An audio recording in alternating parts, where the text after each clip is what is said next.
No, that was never something I expected at all. It was a total surprise. Yeah, a complete surprise. It rocked me in the best of ways. Crap, I'm about to graduate in 2 months or whatever. And I was like, I don't know how I'm going to convince my parents or borrow money to like just go to Siebel in Chicago or UC Davis in California. Because then I found out like how beer was made. I was like, this is a whole nother level. This is really, really awesome. But when Hop Drop won, it just blew up like crazy. Realize if you're gonna grow, you have to take those bigger steps, and they're usually uncomfortable and they're usually painful and everything like that. But you have to do them. So it's that you either have to adapt and grow, or you have to just stay stagnant and eventually rot. Mm-hmm.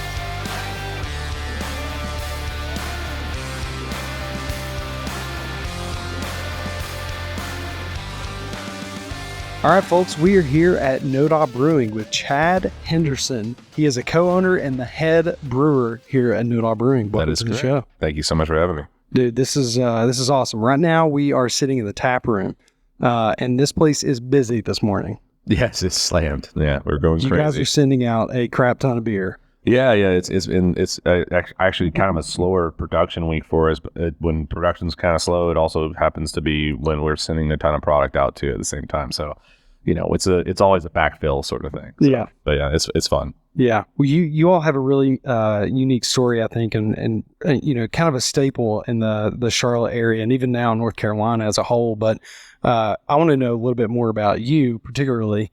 Okay. What are you doing before NoDa Brewing Company? I was actually in the medical industry beforehand.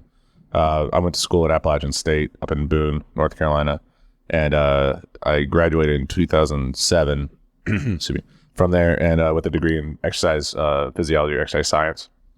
And I worked in the medical industry basically for everything from kind of occupational rehab to geriatric rehabilitation to custom durable medical equipment and things like that.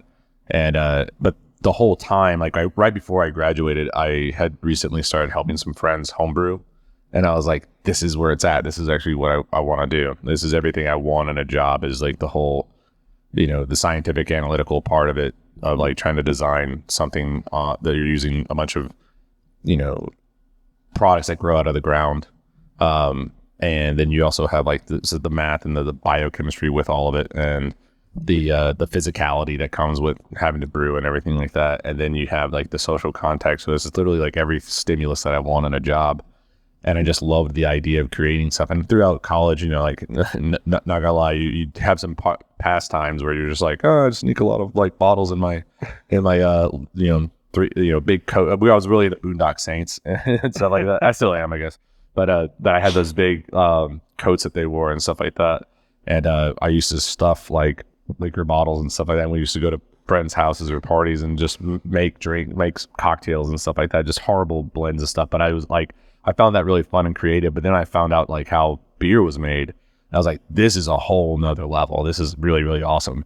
And then right around that same time when I was in Boone, in 2005, the Pop the Cap initiative happened in North Carolina. Okay. We basically took our ABV limit up from, I think it was 5.5%. You couldn't brew anything over 5.5%, and you also couldn't sell any beer over 5.5%. Which is a crazy long. Yeah. Which is it's crazy that it took that long before they're like, really? This is kind of stupid. But and then we were able to sell liquor the entire time and wine and all that sort of stuff. But whatever. Anyway, they changed it from 5.5% to 15%. And then when that happened, it opened kind of the floodgates, a bunch of different distributor reps and stuff like that coming in from other breweries. Like you look at that time, especially breweries like Dogfish had like 90% of their portfolio was over 5.5%. So like, they weren't even able to come into the state for the majority of the stuff that they had. And so all these different breweries came in, and I got to meet them, and I realized that beer wasn't this thing that was just kind of mass produced out of like kind of like a major like soda or something like that was.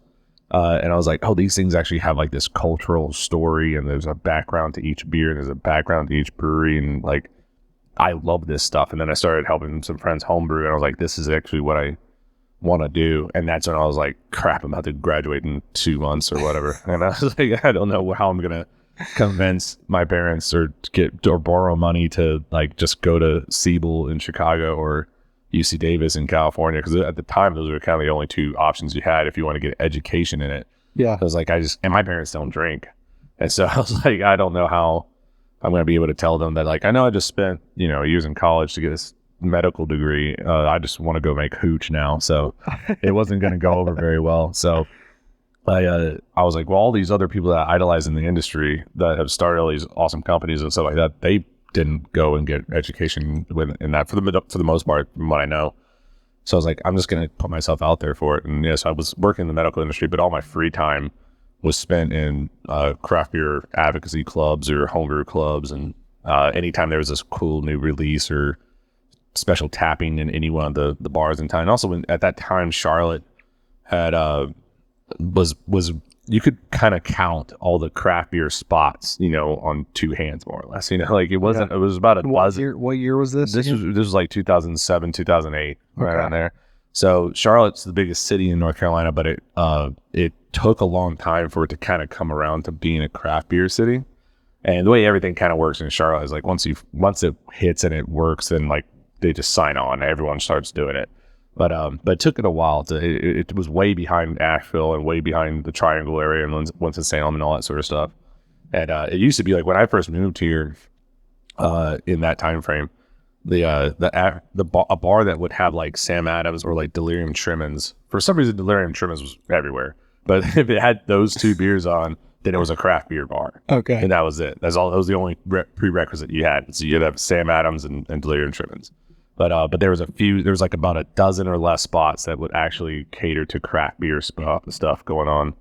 And I used to spend all my time going to those places or hosting beer club events or doing homebrew meetings or actually homebrewing and all that sort of stuff. So I spent all my free time out of the medical industry trying to just get every connection I could make in the beer world, and it worked out eventually. So did you already have friends in the beer world? No. or did you have like a group of people that were collectively like, beer's awesome, we should start doing more beer things? Yeah, well, I mean, like all my friends basically, but yeah, no, like I moved down to Charlotte kind of on a whim. I guess the question was, everybody as interested in it as you were? No, but honestly, when I moved to Charlotte, I mean, yes and no, because when I moved to Charlotte, like I moved in with one of my best friend from college and stuff who was living here, and he was basically the only person I knew. Okay. In the area. There was another friend that I had from college, but he was way, way further away and all that sort of stuff. So I came in kind of just like blind, and I was like, I'll just meet people, I guess. It's the largest city in the state. There's going to be other people around. And so I kind of, like, right after I moved in, I think maybe like 2 or 3 months after I moved down here, the Charlotte Beer Club started. Okay. And I was like, well, I'm going to that. And within like 2 months, I became the assistant organizer of it and stuff. So, like I kind of put myself out there for the other beer enthusiasts. And, after a long period of time, it was very evident that I wanted to make it like a career, and it was an obsession, and it was a passion. And then a lot of people in that, and there's nothing wrong with this, but like a lot of people just like, well, I just like to socially have craft beer and all that sort of. So it wasn't as much that it wasn't, everyone wasn't into it. It's just there's different degrees of levels of intensity for it, Yeah. So. And I just tried for a number of years to try to get something started up. I'm not knowing anything what I was doing. And then I lucked out in meeting a couple at a restaurant that was one of the places that you could count as a craft beer spot. And I rudely interrupted them at dinner, and we started hanging out. And they were also part of the home brewing club, and that was Todd and Susie Ford.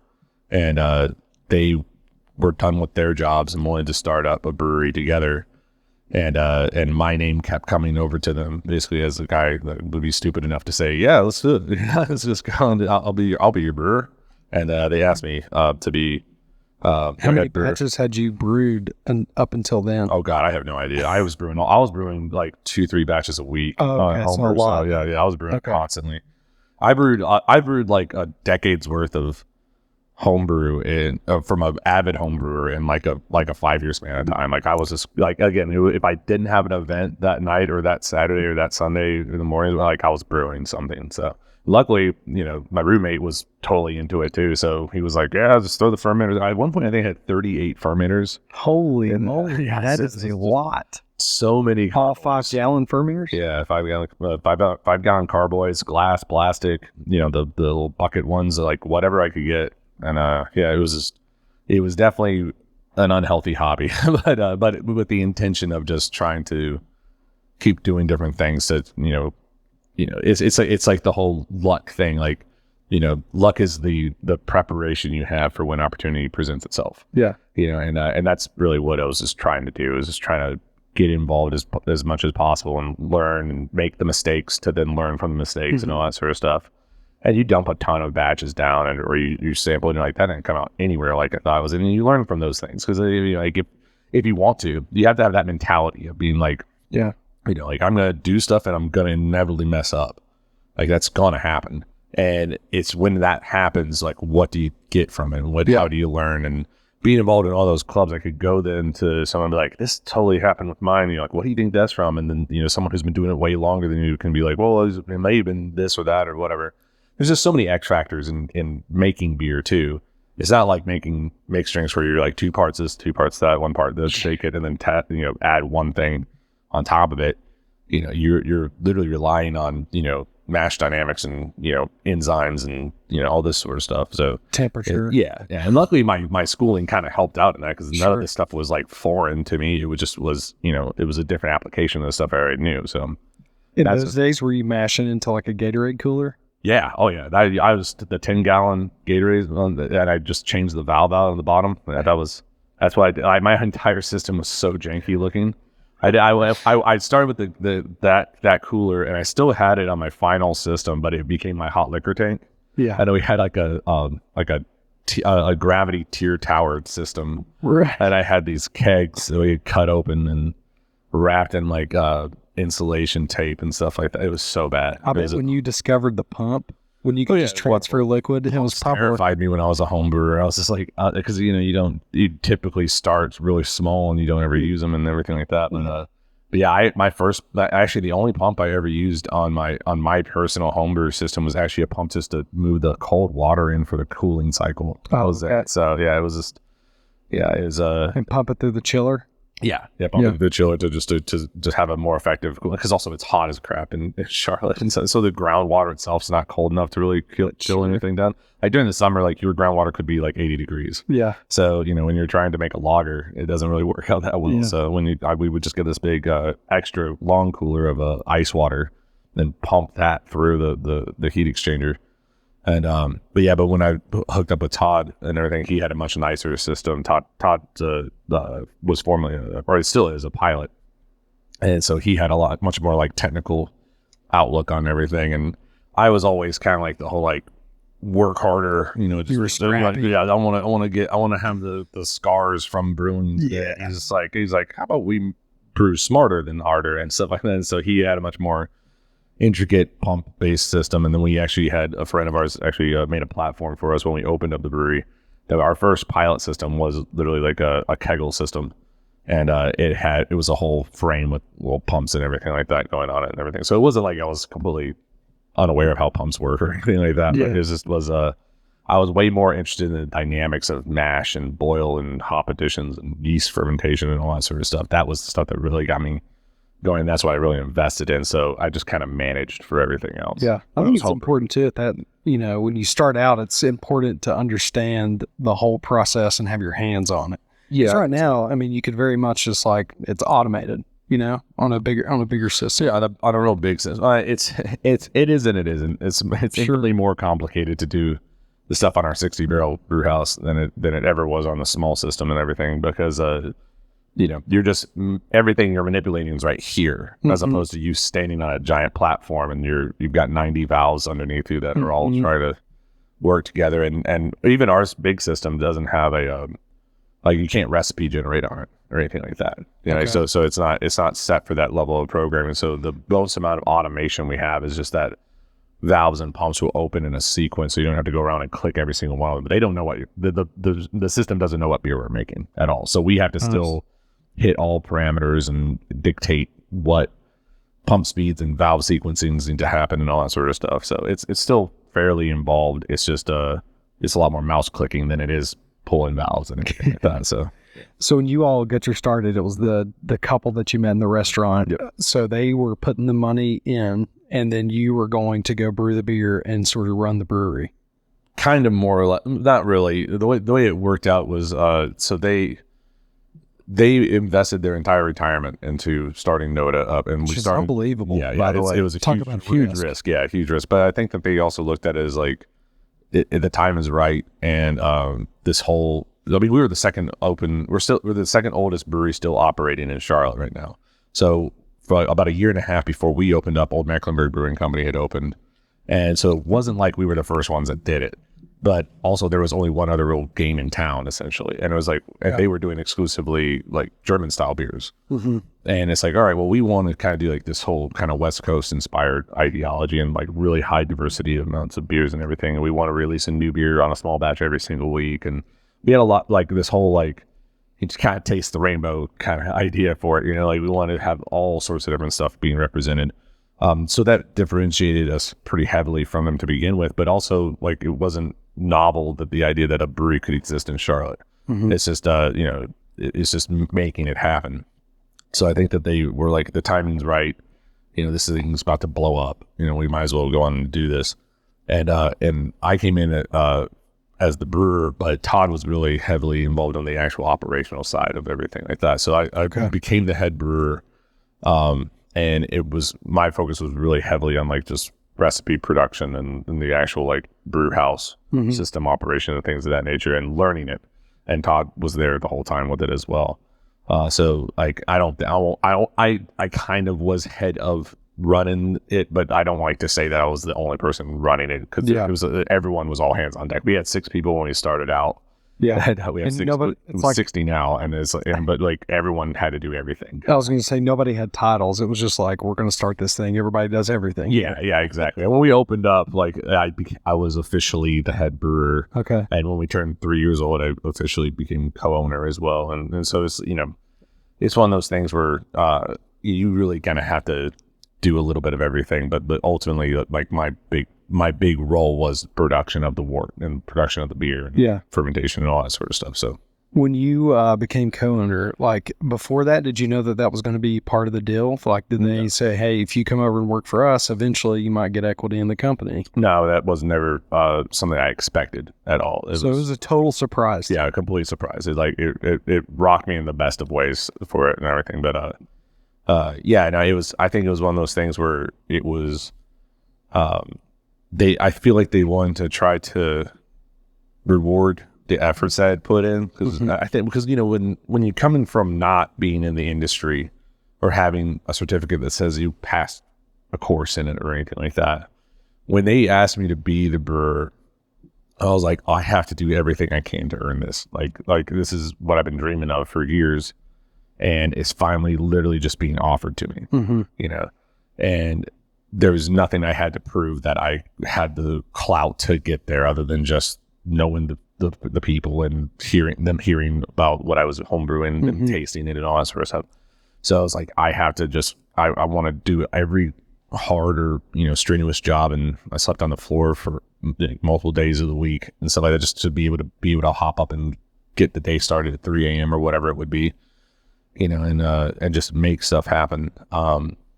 And I think they were like, you know, like, well, we're obviously not getting rid of you at this point. So like you've definitely been here for 3 years, and don't quit on stuff. And like you obviously have the mentality of ownership to it. So like, do you want to actually be, you know, an owner? And I was like, yeah, that'd be pretty awesome. You know, so, I mean, the conversation would go like that. I don't even honestly remember the conversation. I'm sure they were fully aware when they offered it to me, and I was just like, yes, like right away.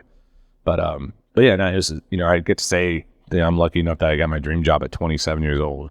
So that is awesome. Whenever that, you know, when you get offered something like that, you just run with it. And I ran with it really hard, and I think they saw my dedication to it. And we've always been very close. Me, Todd, Susie have always been really open with like, where we stand on everything. And I know that they knew where my intentions were. Is to say this isn't just me doing a job with as a brewer's, like a brewer gig. This is me fully investing in our brand, in our company and all that sort of stuff. But I'd still never expect that they would just be like, yeah, be a co-owner now and everything. So that's great. So it was very, very generous of them for doing that. Is Todd involved still pretty heavily? No, he's basically. Did he actually retire now? I don't know if it's official or not or anything, but he's in the process of doing that and all, which is great. He earned it.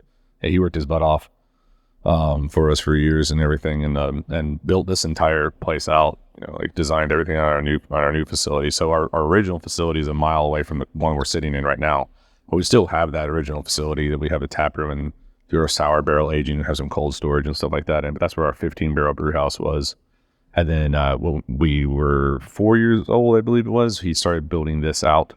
And we're in a 32,000 square foot building. And the last big project that he kind of oversaw was the expansion that we're doing, which is another 20,000 square foot expansion on here. So we built 55,000 square foot production facility here, and he handled all that sort of stuff. So at this point he's like, all right, y'all have fun. Brilliant. I'm going to go fly some planes around and stuff. So, which is fine. And Susie's our president and she's still here daily and everything. So, and it's just, it's been a somewhat evolution of roles. And if anything, I've become more involved directly in the production side and recipe design and QA/QC and all that sort of stuff. But yeah, it went from we all have to do everything because we're only 6 of us to way more isolated roles. So Did you all foresee that growth when you all got started? It's like no, you started not at all. A pretty small system, 10 or 15 barrels, and now you have a pretty large system with a lot of distribution. Yeah, we started with a bigger system than what we thought we were gonna need. Honestly, like we had a 15-barrel brew house. We started out with a 15-barrel double vessel system. Double vessel being like, so we had a mash lauter tun combo and a bowl kettle whirlpool combo. We eventually evolved that into having a third dedicated whirlpool. But we started with a 15-barrel fermenter and 2 30-barrel fermenters, and then 1 30-barrel bright, and that was the entire cellar. That was it. But Todd having the vision idea that he had, like he built the pad and the slab and all that sort of stuff out to hold, 4 times the amount of tanks of that, right away. But still, even with that, it was more like a contingency. Like in case we need more, we can throw them in here. Or we really thought that we were going to just sell to breweries or to craft beer oriented bars in the NoDa area and maybe in Plaza Midwood, which is the next neighborhood over. And that would be kind of it. And we would have this little tap room that people could come and check the beers out and stuff. And we hit the ground running pretty much right away.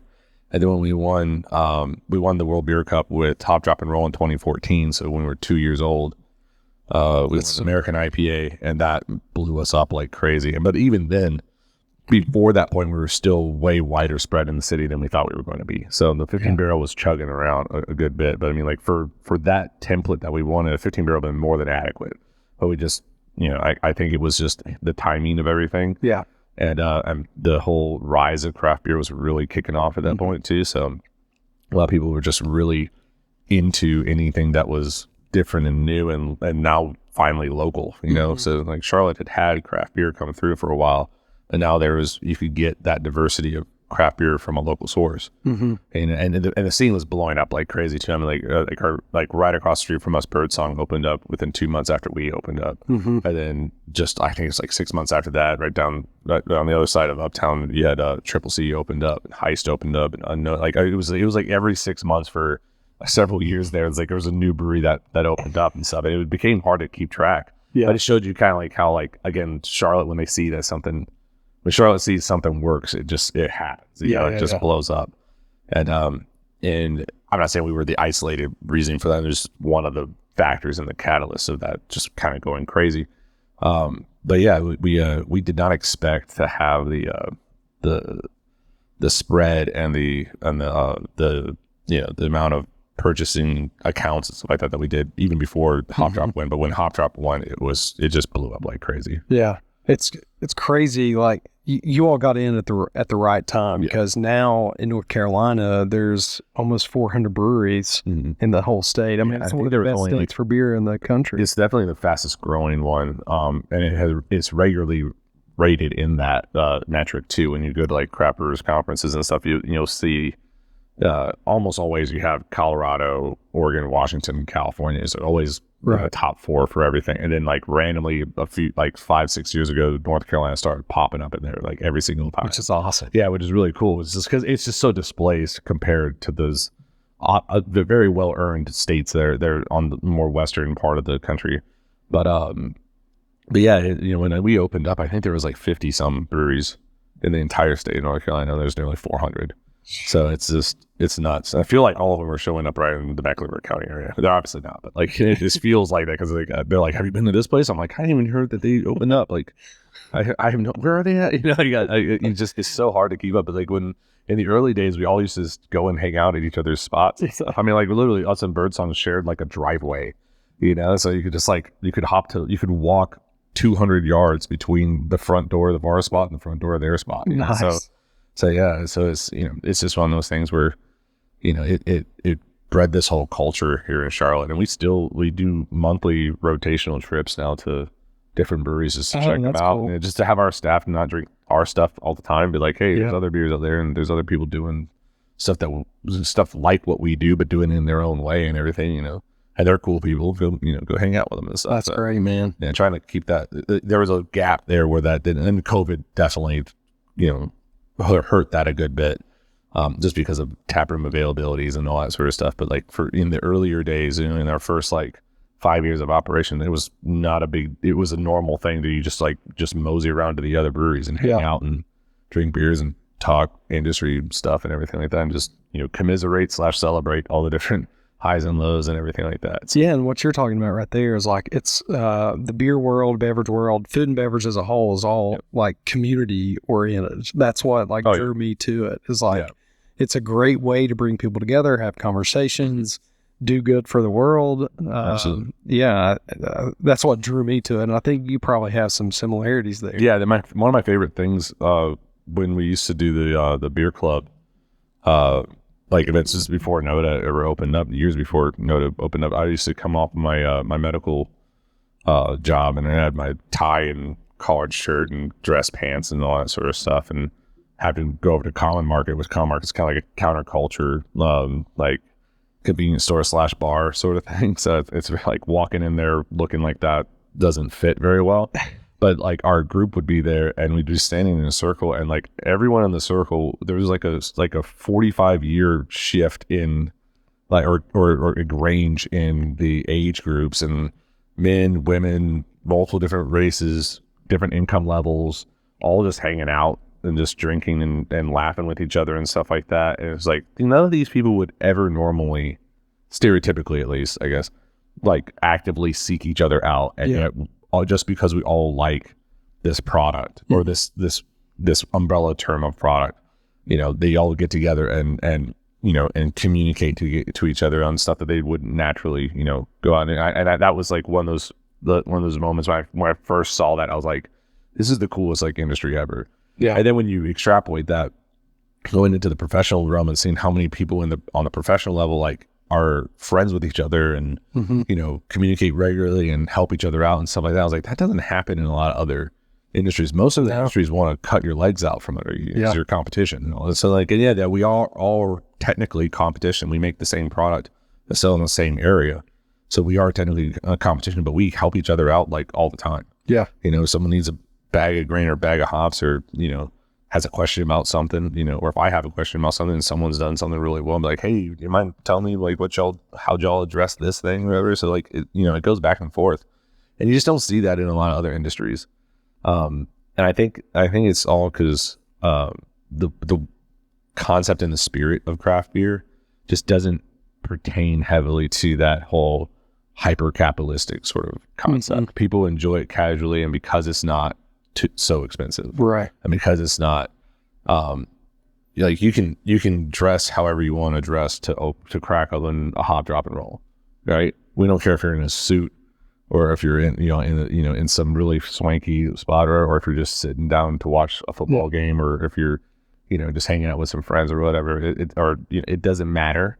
And that whole kind of cultural like expectation of what beer is, like, makes the whole industry kind of shape around that sort of thing too. Like, unfortunately, this isn't an industry you get into to get like rich, but in doing that, you go in for like fulfillment in other realms.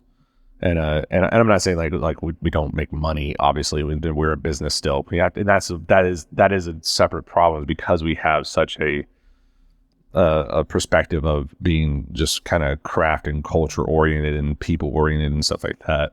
You do have to also take a step back sometime and remember that you are a business, and you want to keep operating next year. You still need to actually hit these numbers and stuff like that. Right. So, which is unfortunate, but it's also absolutely necessary. If you're going to be an actual functioning business, you have to remember that you are a business. But it is nice to be able to be a business and still kind of act and socially function as more of like an entity for like craft culture and stuff. And it's everything from the consumer groups to how the professionals interact it's unlike any other industry I've experienced, at least. All right, so you all been in business now since 2011. Running a business of any kind really is super difficult. Dealing with employees, buildings, whatever it might be. There's a lot of challenges that come with it. So what are some challenges that you all have had, and how did you attack them and sort of overcome them? Well, I think one of the big things that we had to learn is just growth in general. So growth as a big umbrella term, I guess, because it was growing as far as our numbers that we were producing, growing our cellar and growing our production space and everything itself. And then you also have growing with staff and managing staff. In that terms too, like, I don't think any of us had come from an industry or from a background where we were managing a large amount of people, and so that was completely new to me, and it's always been a struggle for me to try to lead and manage, but also not be overbearing and allow creative freedom, but also educate and all that sort. It's really, really difficult, and that's also hard too, because this industry is constantly learning new things. So I'm trying to constantly learn the newest stuff that's out there, and then bring it back and make sure that we have good foundational knowledge, but it can also then be added on for the stuff that's coming up and everything like that, while also trying to manage day-to-day stuff is really difficult. And then also trying to step into more of an executive role is very foreign to me, especially because, even my prior work in the medical industry was all very hands-on. It was all about providing the service, providing a especially fit of a product or whatever, or doing therapy stuff and everything like that nature. For it's all direct, and then stepping back and doing executive means where we're looking at numbers and sales quotas and stuff like that. It's a very foreign thing. You just kind of have to realize if you're gonna grow, you have to take those bigger steps, and they're usually uncomfortable, and they're usually painful and everything like that, but you have to do them. So it's you either have to adapt and grow, or you have to just stay stagnant and eventually rot, and that's the biggest thing that I did as far as changing mindset. We went from 6 to 60 people working, so that's did that happen pretty fast, or relatively? I mean, we've been around for 12 years, and I think we hit the 60 person mark. And I don't know if we're 60-ish people. It's like maybe 62, 64, something like that. But we hit around 60 employees, I think, about 4 or 5 years ago. So we've been, since like year 8-ish, we've been around there, but we've had like over 40 for a good bit too. But yeah, we hired on a few people like in our first year, and we basically doubled our staff within like the first year and a half. Which just comes with it. But then that's again the things that you have to learn how, as your territory expands and you start going with distributors and you start having to expanding the cellar and stuff like that wasn't that big of a deal. It's it's just more so allocating the time to move stuff into place, getting the people that are willing to help out and stuff like that. A lot of people that did that back in the day are now still with us and everything in higher roles and stuff. But when it comes down to management and everything, we went and got different entrepreneurial operating systems groups, EOS. So we started doing classes with that, and we've done management classes and everything, in our free time and everything like that. So there's ways you can learn skills for, trying to learn how to manage stuff better. But again, I think it really is mostly, but the biggest thing that we did was we set in like what our core values are going to be, and they have adapted and changed like verbiage of them and stuff like that here or there. But essentially the same has always applied on like the fact that we want to make a good product first with everyone going home safe. And the fact that we get to smile at the end of the day because we get to make beer, and like that really needs to be like the mantra of everything that we do, and it grows as we grow and everything like that. But when you find out what your core values are, I've sat in management classes, and these management classes were clearly designed for people working in like a corporate office. And I'm like, this does not apply to me and 5 or 6 people that are on the ground, standing in yeast sludge and, trying to haul hops up a ladder and all. Like, it's not the same thing, so you can try stuff and sometimes it fits and sometimes it doesn't. But I think if you try to look at what your core values are, it brings you back to that every single time. So every time there's a conflict or there's an argument or like a dispute on like how we should go about to do something, like it all comes down to, like how would our core values look at this whole situation? So that's been, I think, the best thing that we've done with everything is just try to constantly go back to like, what direction do we want our company to be going into, and does it stay in the lane of our core values, and that kind of directs everything. What are some key milestones you all hit over the years? The awards that we've won have been really great. Hop Drop was the biggest one. A lot of people don't realize that Hop Drop wasn't our first one. We were 11 months old when we won Robust Porter category at Great American Beer Festival. Oh, so, really? Yeah, that beer's still on year-round for us as our Coca Loco. And, yeah, we've won a lot of really cool awards and stuff like that. We've done, I don't want to name every one of them, right? But we have you can so many. We have so many. It's crazy. It is kind of funny though, because a lot of people since we won with Hop Drop, a lot of people think that we're an IPA centric brewery. I'm like, it's an IPA centric industry right now. Like, there's a lot of IPAs, right? And IPAs are also kind of like the one frontier of beer styles where you can kind of just do so much stuff with it that it makes sense why you would have so many different varieties of it. But like, if you look at our awards, we have lagers and Belgian beers and pumpkin beers and dark malty beers, and we have experimental IPAs that have won. Like, we've won more than just on Hop Drop, So and we've been lucky enough to win pretty consistently as well. We've won a fair amount with a U.S. Open as well. So those are all really big landmarks, because that's kind of like the industry patting you on your back, being like, you're doing a good job, sort of thing.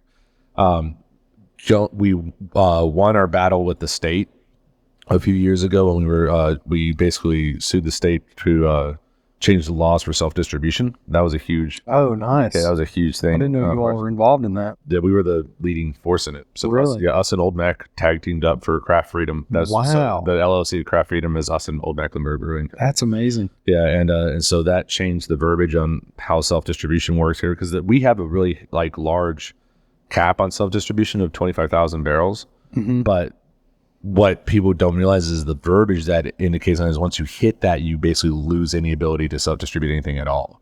And our entire argument is like our biggest account is our city that we're in.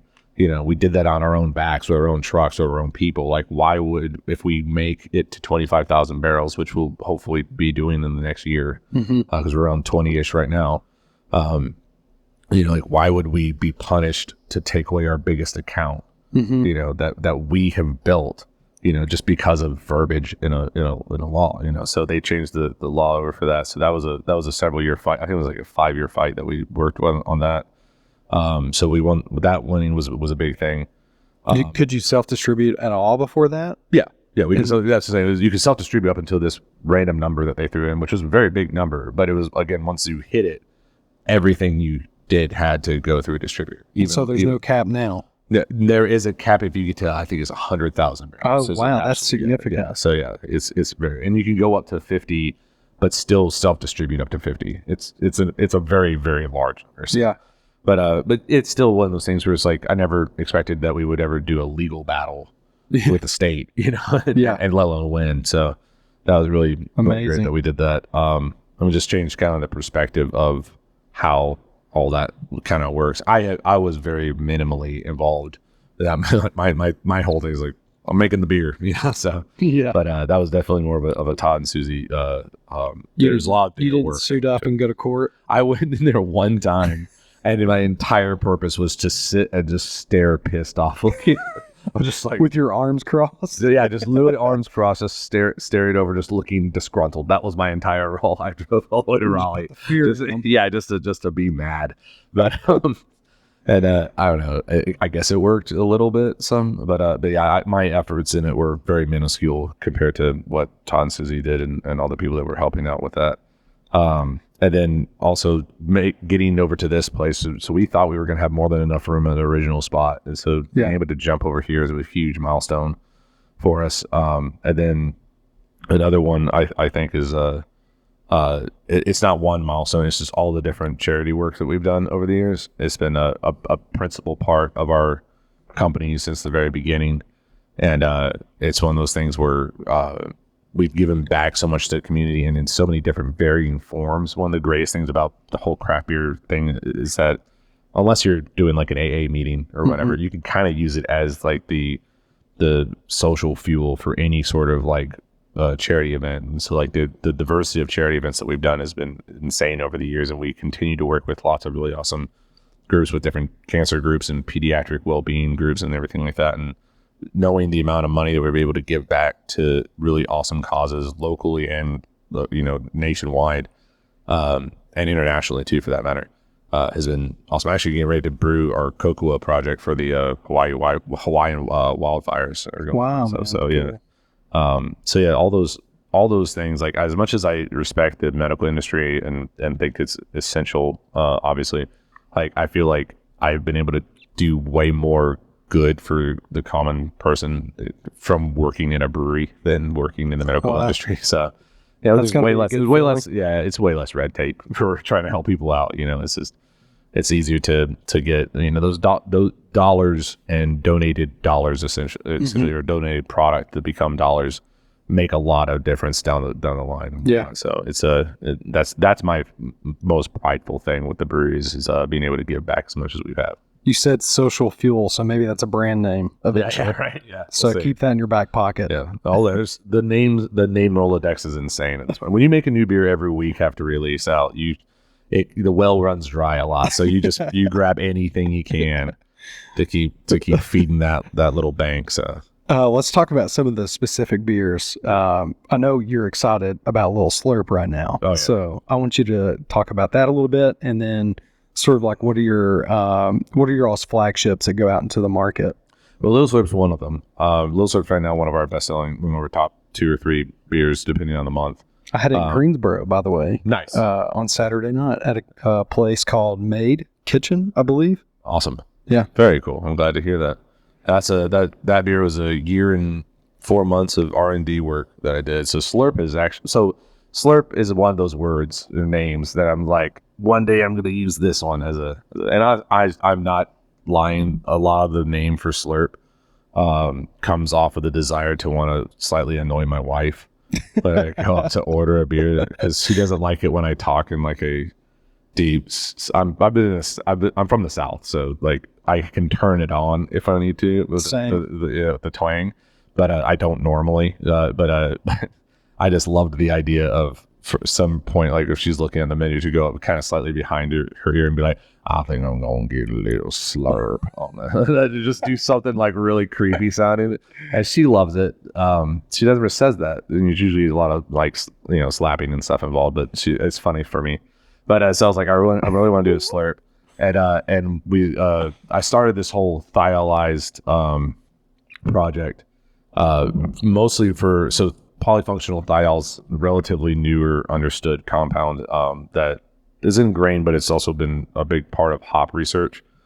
And basically, to not go super deep into it, the Slurp project itself is an acronym for Superior Lupulin Utilization Research Project. And by utilizing polyfunctional thiols, kind of as like a foundational flavor profile, you end up getting a lot of really cool fruity characteristics, and you're almost kind of inadvertently addressing a lot of issues with IPAs and their hop rates and the losses and the efficiency issues with them, which is also is a big dictator in like why IPAs tend to be so much more expensive, because you have super high loss and you have a really high input on it. So the whole idea of the Slurp series was trying to use thiol as kind of like a jumping off point and building off of the flavor profiles you can get from thiol, and also doing a much higher efficiency batch with it. So Little Slurp, we have Big Slurp. Big Slurp actually won the experimental IPA category at GABF. We got a bronze in that in 2022, so last year, which is awesome because I think it's the first ever thiolized beer to ever win a GABF medal, which is awesome. And we've done all sorts of different pseudo variations. We're actually centrifuging today our West Coast version of it called Slurp Surfing. But the idea of it is it's a fun brand and it's a fun word and all that sort of stuff, but the concepts behind it are really, really kind of game changing on how we go about making an IPA. And we can make these really, you don't have to do IPA with it, you can do anything you want, but like you can make all these really tropical flavors going on and then have such better efficiencies on loss and everything. Like these beers yield as good as our lagers do, if not better, and they don't have the lager latency for it. But year-round beers that we do, our number one selling beer is Hop, Drop, and Roll. Once we won that medal, it kind of they just ran with it, and it hasn't lost any steam yet. It takes up about a third of our market right now. So we have that. We have our Cheerwine Ale partnership, which was new this past year. Actually, Little Slurp and Cheerwine launched in the same week. So it was so the fact that Little Slurp is doing as well as it has without the fanfare that came with the Cheerwine stuff is actually kind of cool, and it speaks to the volume of like how well that beer's been received. But the Cheerwine one's awesome. It's a cheery wheat ale that's got the Cheerwine flavor compound into it. So they've been a great partner with it. They actually came to us for that partnership, and we got some other stuff working out right now, kind of down the way with more development with them and whatnot. But that's a year-round release for us. We do our Jam Session Pale Ale, our Radio Haze, which is our normal hazy juicy. And that's also coupled with a really awesome couple of guys, Woody and Wilcox, which have their own radio show here in Charlotte. Oh, cool. So, yeah, we've worked with them for years, and they've just been awesome partners and stuff. And their entire reasoning for it is like they just wanted to be on a beer. They're like, John Boy and Billy get their own barbecue sauce that's screwed up. We should be a beer. And we're like, okay, let's just do something with you guys. But they're great. But Radio is their kind of signature beer. And that's actually one of my favorite beers that we have. Little Slurp and Radio Haze are legitimately like my two house beers from us that I always keep around. Yeah. And then we have our Coco Loco, which was the second beer we ever made. And we did Ramble on Red, Coco Loco, and NoDa Rise were our first three beers that we launched with. We opened up with, and Coco Loco is the one that survived the whole time. That's our coconut porter. And then we have our Lager Days, which is kind of like I kind of did that as like a pseudo Americana take on a Helles lager, sort of. And that's kind of like I kind of accidentally named it. So it was like, I want this beer to be like if you're, in a kayak, or if you're hiking, or if you're at the pool, or if you're watching the game, or you just finished mowing the yard, like any time, any day is a good day for a lager or Lager Days. Yeah. And it just kind of came out that way. You got that creative juice in you. Look at it. A little bit. It sometimes pops out. But yeah, so that's what that's from. And then we have the Pitchside Pilsner is our German Pilsner. It's a great game crusher. And I actually did not know. I like some sports and I don't care about the other ones. But so one thing I did not know was that a soccer field was called a pitch. So when the Charlotte football club opened up, we wanted to do a beer kind of themed around that, and they're like, we should call it Pitchside Pills. We did like this big poll on like what we should name it, and I was like, it's not baseball. And they're like, it's at the soccer field and stuff. And I was like, oh, I didn't know that at all. So Pitchside Pills is what it became, and it's great. That beer's super fun. All those actually Jam Session, Lager Days, and Pitchside are all gluten reduced too. So we do that as well as kind of like a special offering, and then let's see, am I missing one? I don't want to miss any. But yeah, so yeah, you have Hop Drop, Little Slurp. Big Slurp is currently a year round. Oh yeah, we have Hops a Day is Cool. It's kind of like our easygoing IPA, kind of almost like a session. It's 5.1% alcohol, kind of super dry hop pale or lower ABV IPA, depending on how you want to spin it. Yeah, so all those are year rounders. And then we do lots of seasonals. We do a Goza rotational, and then we have different versions of the slurp, and then we have our 5-barrel R&D system that comes out every week when we're not doing the major release. So like this past week, on top of our anniversary stuff that we released, but we had like Hoppy Holidays, which is our winter seasonal IPA. It was a spruce IPA. But like next week that follows that will be a 5-barrel system. So that the Hoppy Holidays, I think it was 120 barrels that we released of that. And then next week will be a 5-barrel release, and the week after that will be a 5-barrel release, and the week after that will be a 5-barrel release, and the week after that will be our Captain Peanut Butter's Chocolate Revenge, which would be like 140-barrel Imperial Porter seasonal that we do. So yeah, so it kind of shifts from being like super small batch only in kegs. You're going to find it here and a couple of bars around town, and then like full blown, like all the market's going to get it, sort of cans and kegs and all that sort of stuff. So. I'm noticing you all do these kind of like key collaborations out in the market, like Radio Haze, Cheerwine. So that relationship, when you put somebody else's name on it, is there some sort of like revenue share per case, or are you just paying for the name? It completely depends on the situation for it. Like so with the Cheerwine thing, that was obviously a much more pretty outright using their brand and everything. Pure genius, by the way, to do that. Thank you. Yeah, I mean, that is amazing. Yeah, I've seen awesome. it everywhere. Yeah, it's our widest spread beer. I mean, the one thing that you can absolutely not deny that beer is that it's gotten us into markets that we weren't available in to begin with. So that's my favorite thing about it is you keep trying to get your foot in the door in certain spots, and Charlotte blew up in craft beer, but like not every place between Charlotte and Nashville is going to be in the same boat as far as how they look at craft beer. And this gives us an in because they don't even look at it as this being like, oh, this is another one of those smaller local breweries coming in. It's more like, oh, this is Cheerwine's finally gotten a beer. This is cool, so it's really helped out a ton with that. But yeah, as far as like revenue share, so it just depends on what the situation is. But obviously with the Cheerwine one, there is obviously, we're using their brand and everything like that. So they rightfully get some royalties from that. But it obviously works to do that. Yeah. Oh yeah, absolutely. I mean, the brand is a brand. It's a recognizable brand. Right. Like those people that drink that beer, that like I'm sure they notice that we make it, and we're on there obviously. But like they look at it as they're drinking the Cheerwine beer. They don't look at it as they're drinking NoDa's collaboration with Cheerwine, and I'm fine with that. Like it's if that branding is what gets them to grab the beer, then run with it. So. And the beer's good too, so that helps. Yeah, it's fun. It's definitely a unique take on a cherry wheat concept. I was in college. I used to drink the Sam Adams cherry wheat all the time, and so we did a lot of test batches for that project with Cheerwine, and they were very adamant that they wanted it to still be a craft beer. I didn't want it to outprice it so crazy to do like an IPA, and I didn't want it to be so seasonally referenced that if we went with like a dark beer, but I didn't want it to be like a blonde or like anything or like a golden ale. They wanted it to actually have a little more character to it. So I didn't want to do a lager because I didn't want the take latency. And we would never have been able to keep up with it if we did it as a lager, because we packaged 720 barrels of it when we launched it, and we had 720 barrels behind it, and we still ran out. So 20,000 square foot building would have had to been all fermenters. Yeah, pretty much.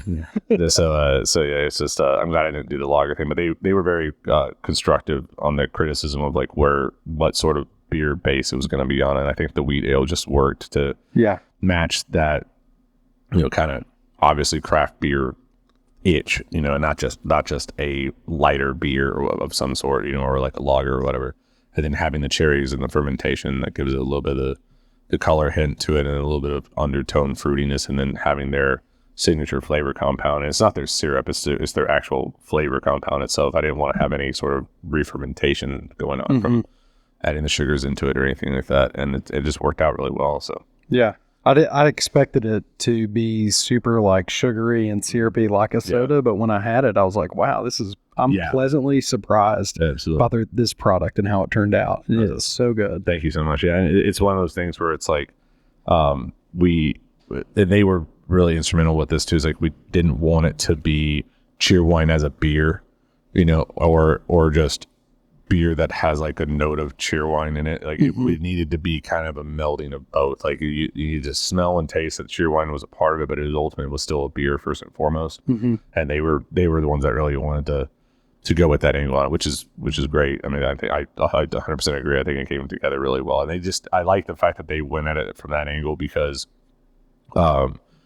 it would have been really easy for them to just say, like, just make Cheerwine a beer, just make alcohol exist in Cheerwine. And if they were doing that, I don't think they would have gone to a company like us. I think they came to us because they knew that we were going to put the effort into it, and we shared a lot of like similar like family run values and stuff like that. And they were a family run company. So it's one of those things where I think that we just we evened out on a lot of the different value spots. Again, making your core values a major part of what you try to do. Like it just kind of aligns a lot of your direction and everything. And so they came with us, and yeah, it's been a great partnership. That's great, man. Yeah.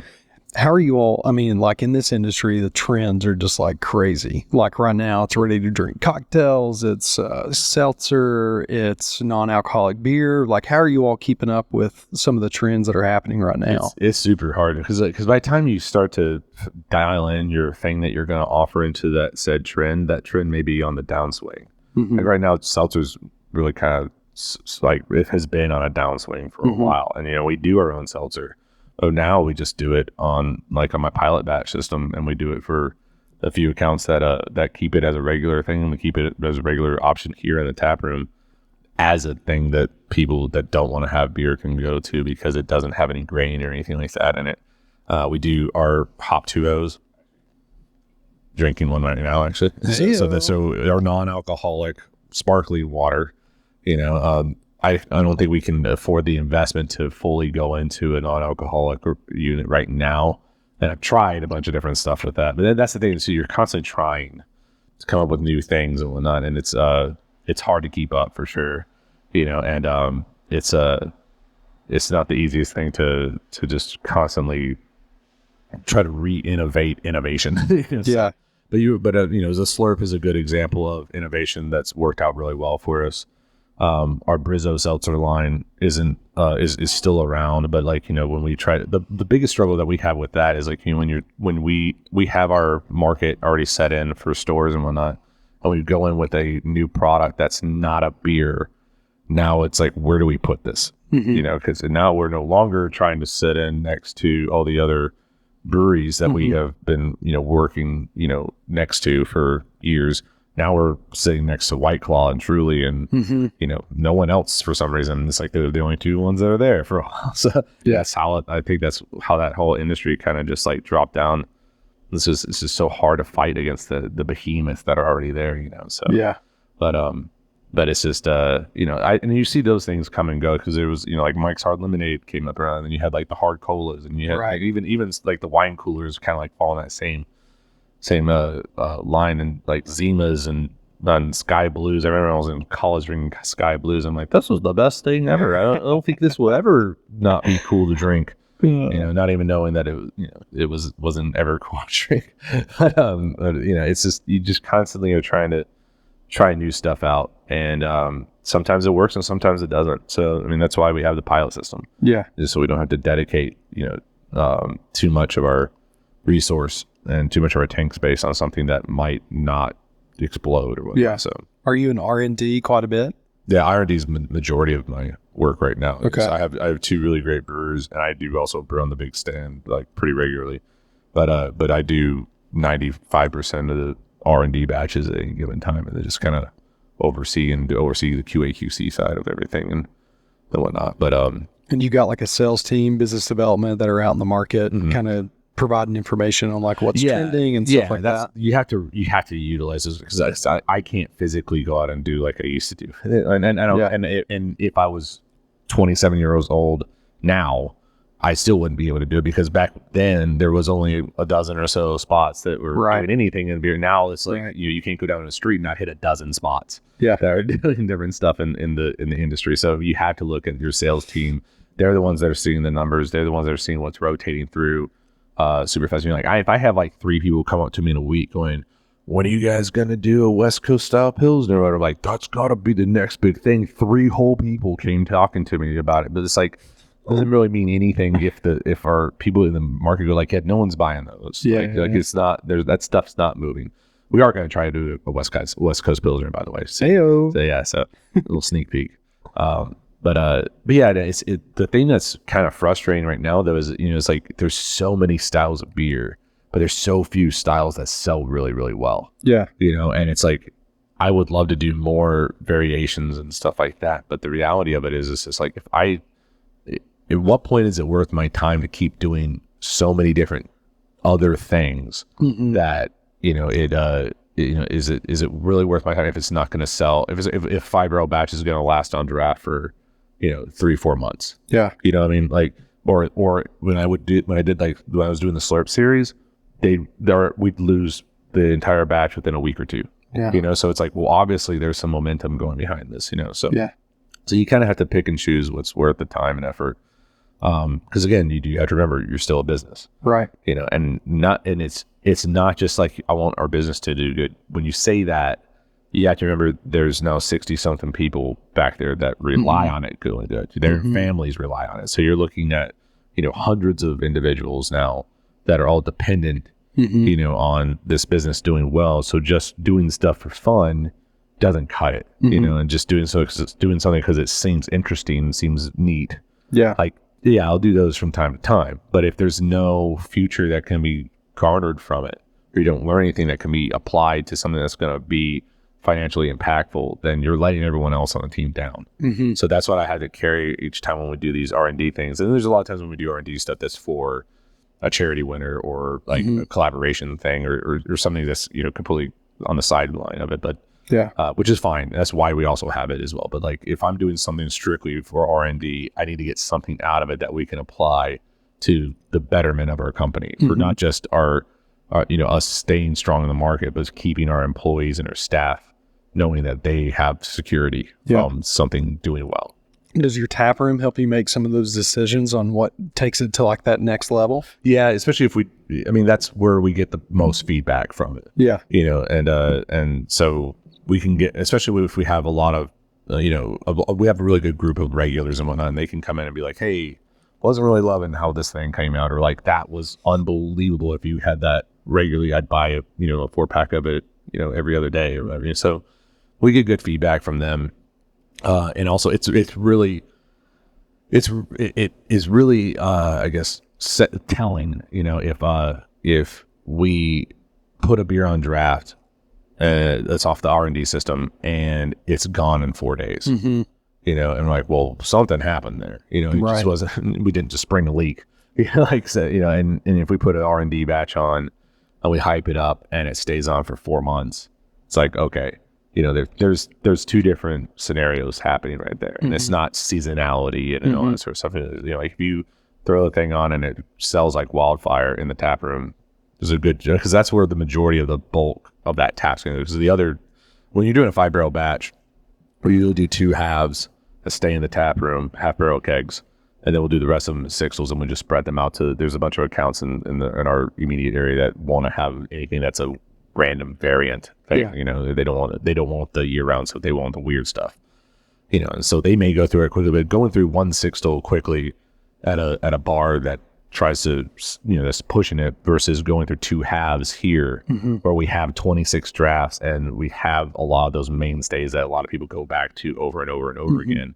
For those 2 halves to disappear in a few days or a week or something like that, that's usually showing that there's some good momentum behind it. So we just try to make those calls. Like, I did a Helles Lager a couple months ago, and people lost their minds on it. They're coming up to my favorite style of lager. Yeah, oh yeah, it's one of mine too. And we're considering making it a seasonal slot for next year. We're probably going to rebrand it, and because I came up with the name because couldn't find any sort of Carry On. Okay. Like the song from Kansas. Got it.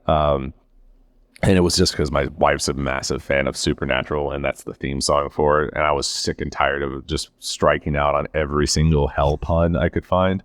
Like, every pun that got hell in it, I was like, there's no way this is taken. God dang it, there's like 7 of them. So I was just like, you know what? And it was just playing on the radio. I was like, we're going to call it Carry On. And I tried to look it up, and all it kept showing me was how to do carry-ons at an airport and stuff. I'm like, I was just going to run with it. So we'll probably Maybe that could also be a thing for that beer. People drink it in the airport, you know? Maybe. I don't think that the name is all that great personally, so we'll probably switch it up. But tell us in the comments if you like that name. Carry on for the beer. Tell us. But yeah, but a beer like that was like super popular, and this the other thing too that we have to kind of also consider is like a beer may be super popular in the tap room, but it may be super popular because our staff love it. Yeah, because they know the story of it, they know what we're trying to do with it or what I was trying to go for on it. Yeah, and it may sell really well with us.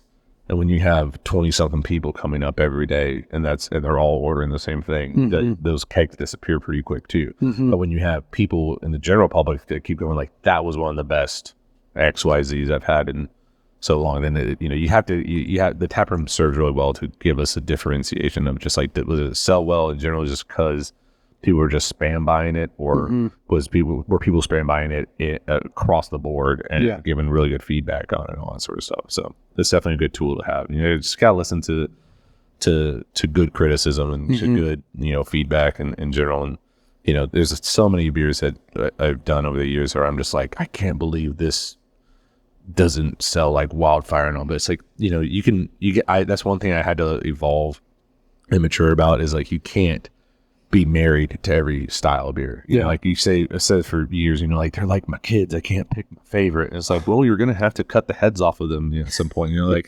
what? You can't think of it that way, because like when the sales come back and say like, this beer's not carrying its weight on the shelves, it's like, all right, we worked our asses off on making this thing. I spent 8 months in R&D development on doing it or whatever. It's like, if it's not pulling its weight, it doesn't pull its weight. Right. And if something else comes along and is doing a better job of it, you gotta strap up to the strongest horse, and it is what it is. It's like, and people say that, I don't see it happening anytime in the immediate future, but if we have a brand that is kicking hop drops butt, and it keeps moving down the list, like, you have to retire something or something. Right. It's just what it is. I don't think that's gonna happen anytime soon, and right now it's crazy to even think of that, but you have to disconnect from like your personal preferences. And because if I only brewed stuff that I just found interesting, then we'll be where we are today. But going forward, I have to think about like, not just what I think is interesting, but what also is going to be able to sell well in the market. Yeah. And you have to make that distinction for That's really, I see that. I mean, it's any business really. It's like being a customer first business. Yeah. No matter if you're B2B or B2C, like, yep, it's all about the customer at the end of the day. Absolutely. Yeah. I mean, like, this, you can make the coolest story in the world and stuff like that. And that's been the one thing that I think has been the biggest negative change in the craft beer world over the last decade or so. Like when I was getting into it, and when the brewery was really young, the story of the beer was so important. And like, I couldn't wait to see the next Stone bottle that would come out, because they would have like those small books on the back. This massive, super small print, like 500 word essay on what this beer was, and with this like all this like poetic like backstory and everything like that. Nowadays, people don't care about that at all. It seems like. I mean, there's some people that do, but the vast majority of people just don't. They don't want to hear it, and if anything, they get off put by it. So that's why, like, when you look at our Slurp stuff, not to keep going back to Slurp, but like, at no point on the can does Slurp say anything about thiol. Right. It's just like, little Slurp, and if Slurp, the consumer would get bored. Yeah, exactly. And like, and on the side, it's like, it's a super juicy IPA. But it's like it's kid talk. It's super easy to understand. No one's splitting hairs over like the fact that it's like, oh, this has like notes of grapefruit and like mango and stuff in it. Like, okay, I know what that is. It's not like talking like, we utilize polyfunctional thiols like 3MH and 3MH8 to be like no one thinks of that sort of stuff, but back in the day, I feel like that was a big thing. Like, people, I used to nerd out on it really heavily and stuff, and it's just part of the culture change with it, and also part of the when you're super small, and we're only doing 1,000 barrels a year, you can give people long-winded excuses for stuff or stories behind stuff, because you only have a few people buying everything. But when you're trying to get past that 22,000 barrels a year mark, you're reliant on every person, Joe or Jill or whatever, to buy the thing, and they don't always want to get, a lecture Right. when they crack open a beer. Right. So, and that's fine. There's nothing wrong with it. I'm just happy that they're buying it, in general. Please keep doing so. That's awesome.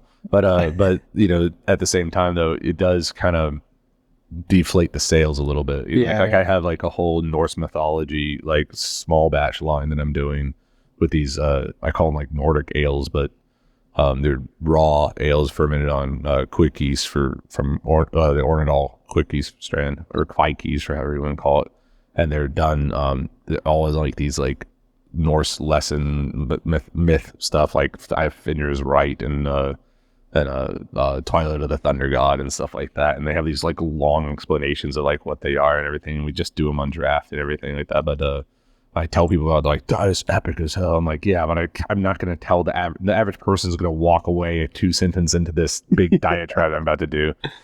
So like those sorts of things like scratch my little nerd side. Yeah. How we make them a special thing, and we release them for special occasions and stuff like that, and it's awesome. But like it's never going to be something like en masse. Yeah.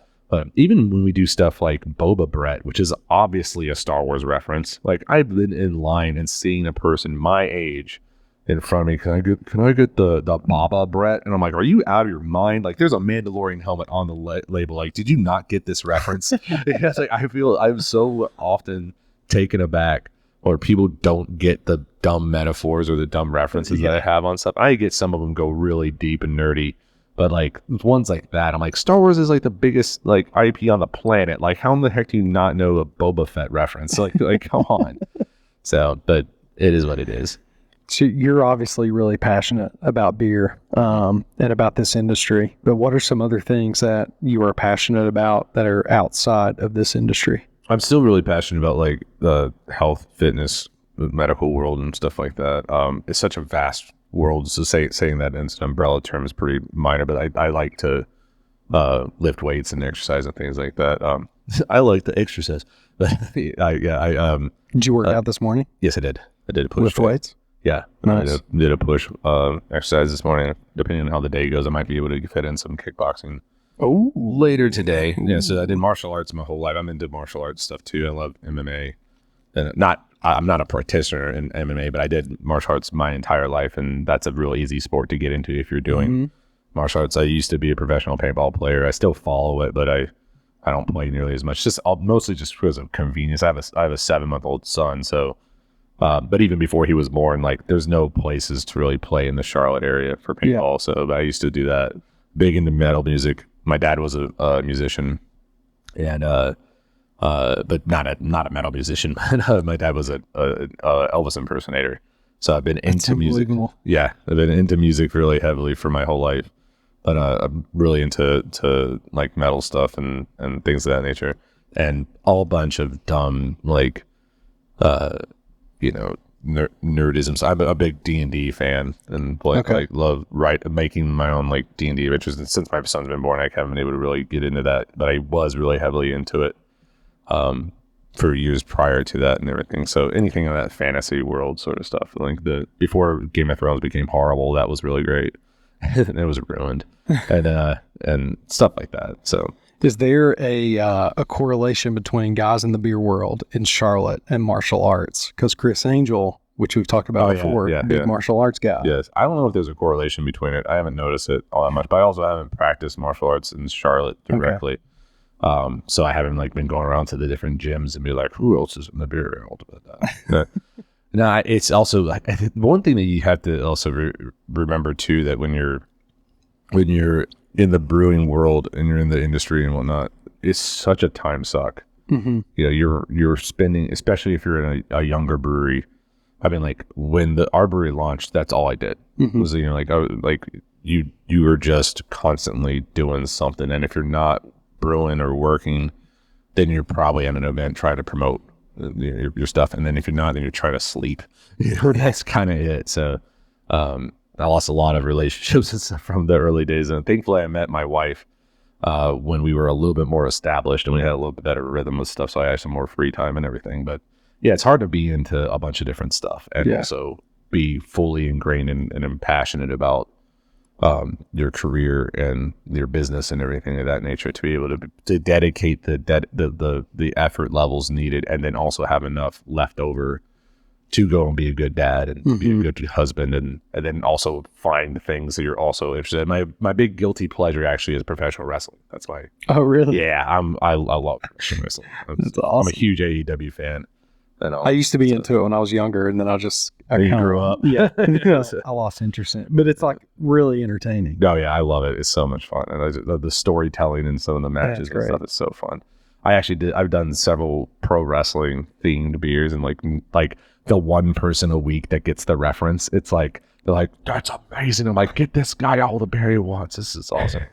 He understood my stupid reference. That's funny. Have you ever thought about with like your other passions? Have you ever thought about building businesses around those aside from this one? I don't really think of that. Mostly because I don't see how it could be done with any of those other like passion projects and whatnot. I mean, like doing the paintball world for a while like that. There's no. I don't want to have to rely on that for any sort of income. That's a very, very small income base on them. And then martial arts and stuff like that is not something and especially at this age and whatnot. I've done enough tournaments. I get to say I broke my arm in a karate tournament when I was 11 years old, which is like the most badass statement I can make in my life at this point. So it's like, how'd you break your arm? Like, karate tournament, Florida world tournament. But none of that stuff. I'm not good enough at music to make that any sort of a project or anything like that. So no martial arts tap rooms in the future? No, I don't think so. I don't want to have anyone try to open up I don't want anyone to pour a tap with their foot. So like roundhouse kick. All right, let's talk a little bit about your distribution here. Yeah. So I know you're in the state of North Carolina, maybe a little bit in South Carolina. We're fully in South Carolina. Fully in South Carolina. Are those the only two states where you have full distribution? Right now, those are the only two states where available in general, but we are fully distributed in North Carolina and South Carolina. Okay. That's not saying that we won't ever go elsewhere, but right now, even though we're fully available, like all territories, we work with a distributor in every territory available in North Carolina and a distributor with every territory available in South Carolina. Does that mean you're going to see us at every convenience store you go to or every single? No, but we have that territory in our account, so to speak. So that being said, before we start jumping to like Tennessee or Georgia or Virginia or wherever, we want to saturate the Carolinas further. It's like we've always had this mentality of growing the roots deeper, not wider and thinner. And there's lots of, and everything's subjective. And there's not one right way to do this industry, which is kind of part of what makes it interesting. Like you can be a successful brewery and do 95% of your sales out of your tap room. There's a lot of them around here that do that.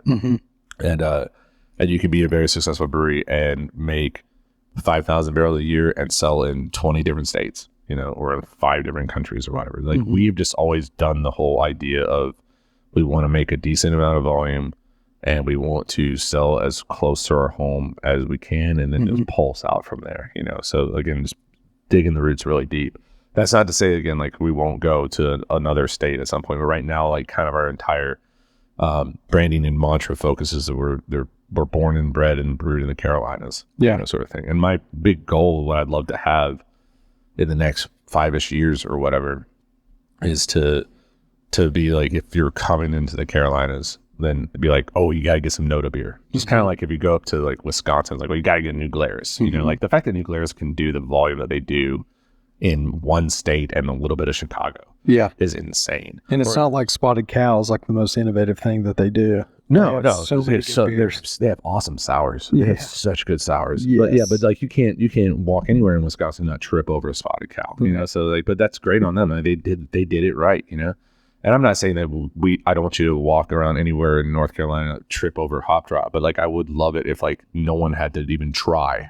Right. So, like if you visited North Carolina, it's like no matter where we go, we know we can grab several different variations of NoDa beer and bring them back. And it's just like my lab guy just went up to California and he's like I'm hitting Russian River and I'm hitting it hard. I'm trying every single thing they have and it was a mission. It's like I'm going there so I can go and get that sort of stuff. I want people to come to the Carolinas and be like, I gotta grab some NoDa while I'm there. I'm going there for business, I'm visiting some family. Like while we're at any grocery store or any random shop or whatever. Like I'm grabbing me some Hop Drop and some whatever else they got going on. That's awesome. That's what I would love. That's what I would love to have. And then once we feel like we've kind of hit that point and feel like we don't have as much room left to grow in the Carolinas, then let's start looking at other states and whatnot. So like I don't want to hit the peak, in 5 years and be like, well, that's all we're gonna do. We're just gonna keep it right here, if nothing else. It's like we did that when we were fighting the laws for the state for so long because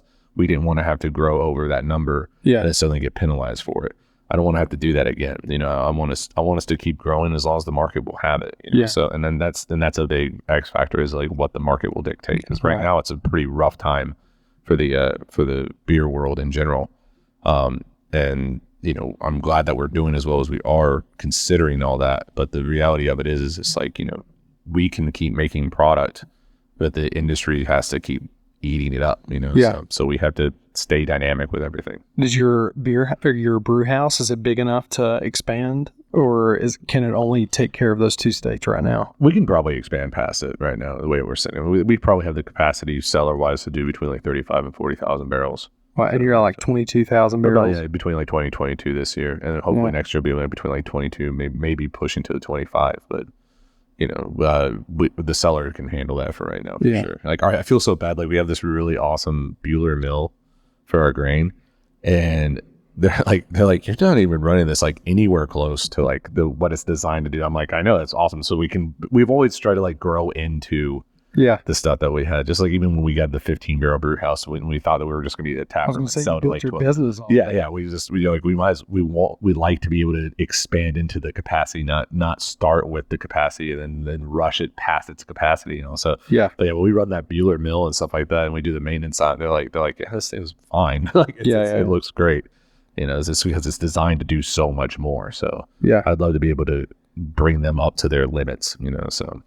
Do you feel like if somebody started a brewery today, with the market being like it is, could you still find success? You'd have to work really hard for it, but yeah, you can. I think that I was just reading a quote actually before we started this up, and it was saying that like that so much of running a business is mentality and mindset. Mm-hmm. It's like if you believe there's a limit to your industry, then there is one. Mm-hmm. It's like if you don't, then you can grow past it. I don't know how accurate that is. I thought it was a neat perspective on it, but I think that if you started up now, you have the issue with the industry being at a kind of a low point. You also have the issue of coming into a much more saturated market. Mm-hmm. But if you are offering something great and you're in a good location, you have good branding, you have good marketing, you have good people, and you have consistently good product, and you're consistently innovating it, there's no reason for you to not at least find some success. Yeah. It's just how much of your resource are you going to put into trying to jump into a store shelf. Right. Especially if you start out right now and you're driving mostly in-house sales, then you are your new limiter. How many people can you fit in your door? How many people can you serve at any given time? And how easy is it for people to find you and get to you? That's fine. If you're relying on brewing, 10,000+ barrels a year and making the storefronts your main thing. Now you have all these other breweries on the store. You had to find a way to knock someone out to get into that slot, and that's a whole other game in its own right. And if you're up for the challenge of it, then you can still find success. It's just again, if you have all those factors of good presence and good marketing and good product and whatnot, then you just have to put the eggs in the right basket or whatnot. So it can happen. It's just way harder now than it was when 12 years ago or whatever. Are there things that you would have done different from the beginning? I mean, there's tons of stuff we would have done different, but and a lot of the stuff that we would have done different, we did do differently as, we try to fix them and whatnot. But I don't think it would change how we are in a market, though, as far as like us having an established tap room, but pushing the majority of our sales out into the grocery stores and the restaurants and the bars and stuff like that. That's all I've always wanted to do. Mm-hmm. The breweries that I emulated coming into this were breweries that did that, and guys like, Dogfish Head and Bell's and New Holland and Firestone Walker, breweries like that. Like that's what they do. Yeah. They produce beer. They have a cool tap room and they sell it outside. So Yeah. I don't think there's anything wrong with, and I respect a lot of places that can be almost single site only sort of spots, but that's not what I really envisioned of what I wanted to do. And also, as a brewer, you kind of have to downsize everything so much to keep you busy. If you're doing 10 plus barrels at a time and you're just supplying one tap house, you can get backed up pretty easily. So and you see it happen. Unfortunately, a lot of people they'll oversize their system and they're like, we're doing 95%.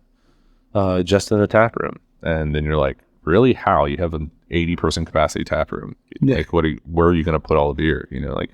People just, it takes a while to run through a keg.